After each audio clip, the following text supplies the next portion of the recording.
جبريل عليه السلام خو هغه فرشته ده چې تر ننه پورې ډیوټي دا وه د نبي علیه السلام د راتګه پورې ډیوټي دا وه چې وحي راوړي دنیا ته راځي پیغمبرانو ته وحي راوړي پیغمبري میلاویږي پیغمبرانو ته وحي د جبريل عليه السلام په ذریعه باندې راځي لیکن د نبي علیه السلام نه پس پیغمبران نور ختم شوي دي نوی پیغمبر دنیا ته نه راځي نن چې دی نه هغه جبريل عليه السلام نازلېږي د دې وجه چې دی نه هغه څه ده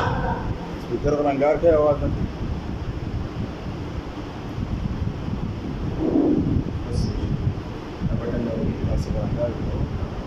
د دې وجه چې دی نه هغه څه ده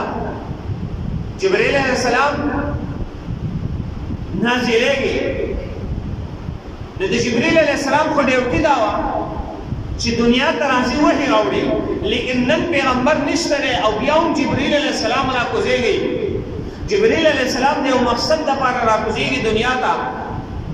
حدیث کې راځي نبی علیه السلام فرمایي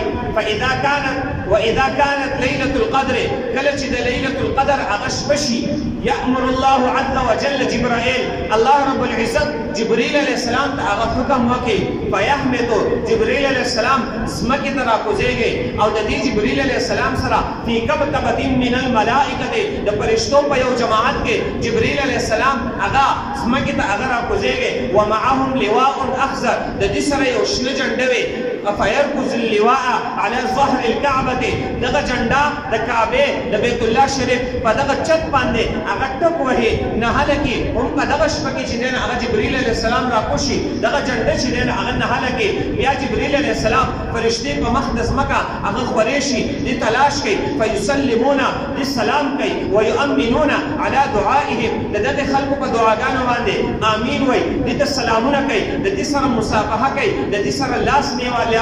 د چا سره على كل قائم وقاعد په هر ناس په هر شي دی نه هغه په ولاړ باندې په هر منځ کوونکي مصلي په هر منځ کوونکي د هغه سره لاسونه میلاوي هر دعا کوونکي د هغه سره لاس میلاوي په هغه باندې سلام وایي دغه خلکو سره هغه ملاقاتونه کوي څوک چې په دغه شپه باندې هغه ویښ وي څوک چې په دغه شپه کې هغه عبادت کوي جبريل عليه السلام فرشتې په مخ د ځمکه هغه خورې شوی دی د دغه کس سره هغه لاس میلاوي ما ته به څنګه پته لګي جبريل عليه السلام زما سره لاس میلاو کړی دی د دې پته به د هغې نه لګي چې زما په زړه کې به هغه یو نورانیت راځي جبريل عليه السلام فرشتې دا نوراني مخلوق دی د هغې د وجې نه په زړه کې به یو نورانیت راشي د هغې نورانیت برکت به دا وي زما په زړه کې به د نیک اعمالو خواهش پیدا کېږي زما په زړه کې به د ګناهونو نه نفرت پیدا کېږي زما په زړه کې به د منځه سره محبت پیدا کېږي د دعاګانو سره به مینه پیدا کېږي د تلاوت سره به یو تعلق پیدا کېږي د نیک اعمالو د مسجد د مدرسې سره به